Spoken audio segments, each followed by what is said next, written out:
संगठन चैप्टर का पूरा अध्ययन करने के पश्चात हम कुछ लघुत्तरी प्रश्नों की तरफ आते हैं।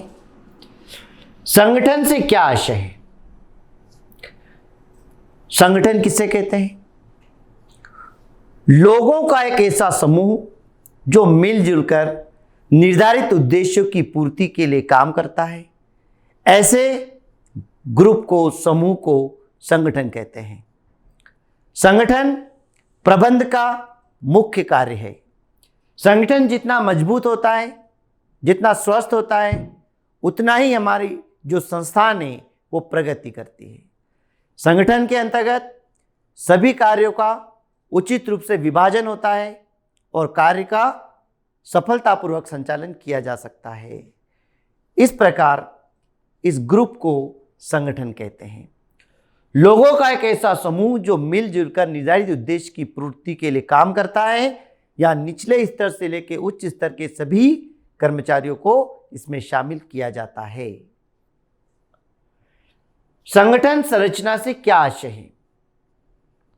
संगठन संरचना का अर्थ होता है कि किसी भी उद्योग की संरचना, किसी भी उद्योग के अंतर्गत संगठन की संरचना कैसे की जाती है, अर्थात किस प्रकार अपॉइंटमेंट किया जाता है। तो संरचना का अर्थ होता है कि कितने लोग हैं, किस स्तर पर है वो। यह निर्भर करता है संरचना आपके व्यवसाय की प्रकृति पर। अगर आप उत्पादन संबंधी व्यापार कर रहे हैं तो उसकी संरचना अलग होती है। अगर आप कोई छोटे स्तर का काम कर रहे हैं तो उसकी संरचना अलग होती है। अतः किसी भी संगठन की स्थापना से पहले जो भी उच्च स्तर के अधिकारी से लेकर निम्न स्तर के अधिकारियों तक की समस्त पोस्ट पहले से निर्धारित कर दी जाती है, उसे संरचना कहते हैं। किसी कंपनी की स्थापना करना है तो उसके अंतर्गत आपको संरचना करना होगी। किसी उद्योग के अंतर्गत करना है, व्यवसाय, बड़े स्तर पर व्यवसाय खोलना है तो उसके संगठन की संरचना कैसे होती है कि पहले अंशधारी होते हैं, उसके नीचे कंपनी के संचालक होते हैं, फिर चीफ एग्जीक्यूटिव ऑफिसर होते हैं, फिर उसके नीचे अलग अलग विभाग होते हैं, उत्पादन विभाग, क्रय विभाग, विपणन विभाग, ये सारे विभाग होते हैं। फिर उनके अंडर में होते हैं पैकिंग डिपार्टमेंट, मार्केटिंग डिपार्टमेंट, ये सारे डिपार्टमेंट उसके अंतर्गत होते हैं। तो इस तरीके से संगठन की संरचना की जाती है।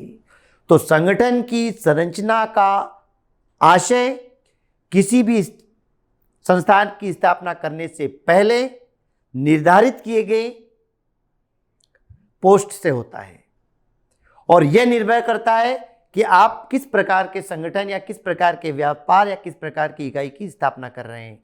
अगर आप शैक्षणिक स्तर पर हैं तो उसका संरचना अलग होगी। अगर आप किसी कंपनी की स्थापना कर रहे हैं तो उसकी संरचना अलग होगी। तो ये संरचना निर्भर करती है आपके व्यवसाय की प्रकृति पर, आकार पर। क्षेत्र आधारित संगठन संरचना से क्या आशय है? क्षेत्र आधारित संगठन संरचना से आशय ऐसा संगठन होता है जो क्षेत्र के आधार पर स्थापित किया जाता है। जब किसी उद्योग या कंपनी का व्यापार बड़े स्तर पर फैला होता है, राष्ट्रीय स्तर पर फैला होता है, तो वह अपनी अलग अलग शाखाओं और इकाइयों को अलग अलग क्षेत्र में स्थापित करती हैं, और उस क्षेत्र के आधार पर वो इकाई, वो संस्था कार्य करती है, जिसे हम क्षेत्रीय संगठन कहते हैं। पूरे राष्ट्र में, अलग जिले में, अलग शहर में, अलग राज्य में जब शाखाएं खोल दी जाती है तो उसको बोलते हैं क्षेत्र आधारित संगठन। औपचारिक संगठन से क्या आशय है? औपचारिक संगठन से आशय ऐसे संगठन से होता है जिसके संचालन के लिए बहुत सारी औपचारिकताओं का निर्वाह करना पड़ता है। इस औपचारिक संगठन को बनाने से पहले सभी कर्मचारियों के अधिकार और दायित्व पहले से निर्धारित कर दिए जाते हैं, और उस संगठन के अंतर्गत यह निश्चय कर दिया जाता है कि कौन उच्च स्तर का अधिकारी होगा, किस व्यक्ति को किसके अधीन रहकर के काम करना होगा और किन नियमों का पालन करना होगा। अतः ऐसे संगठन के अंतर्गत कर्मचारियों के बीच केवल व्यापारिक संबंध होते हैं, व्यावसायिक संबंध होते हैं, व्यक्तिगत संबंधों के लिए कोई जगह वहां पर नहीं होती है। ऐसा संगठन औपचारिक संगठन कहलाता है, जो पूर्व निर्धारित उद्देश्य से पहले ही स्थापित कर दिया जाता है। अनौपचारिक संगठन से क्या आशय है? अनौपचारिक संगठन से आशय ऐसे संगठन से होता है जो स्वतः अपने आप उत्पन्न होता है। धीरे धीरे धीरे धीरे सामाजिक जैसे संबंध होते हैं, व्यवहार होते हैं, उस प्रकार यह संगठन अपने आप धीरे धीरे पनपता है। यहां पर विचारों की अभिव्यक्ति की स्वतंत्रता होती है, किसी भी प्रकार की कोई औपचारिकता नहीं निभाना पड़ती है। परिवार में, रिश्तेदार में, समाज में हम जो वार्तालाप कर रहे होते हैं, उस व्यापारिक संगठन के अलावा अन्य जगह हम जब लोगों से बात करते हैं, हमारे पर्सनल व्यक्तिगत संबंधों के आधार पर हम चर्चा करते रहते हैं, तो जहाँ स्वतंत्र विचारों की अभिव्यक्ति होती है, जहाँ किसी भी प्रकार की औपचारिकताओं का निर्वहन नहीं करना होता है, उसे अनौपचारिक संगठन कहते हैं। जहाँ कोई लिखित नियम नहीं होते, सब अब समान होते हैं, कोई उच्च स्तर का अधिकारी नहीं, कोई निम्न स्तर का अधिकारी नहीं। संप्रेषण करना है, बिना किसी व्यवधान के आप अपनी बात को दूसरों को पहुंचा सकते हैं। ऐसा संगठन अनौपचारिक संगठन कहलाता है। अधिकार अंतरण से क्या आशय है? किसी भी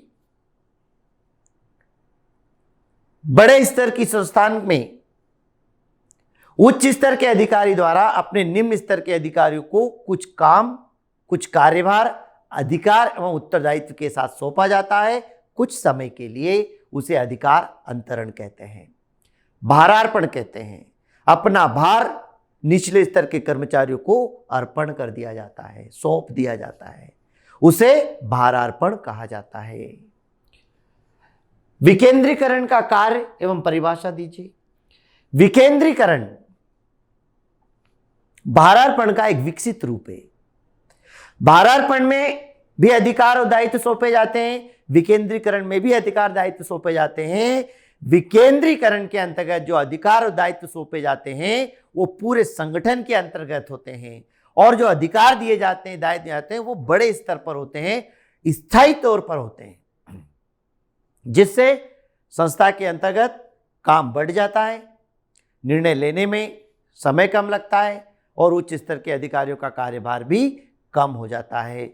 ऐसे अधिकार अंतरण को हम बोलते हैं विकेंद्रीकरण।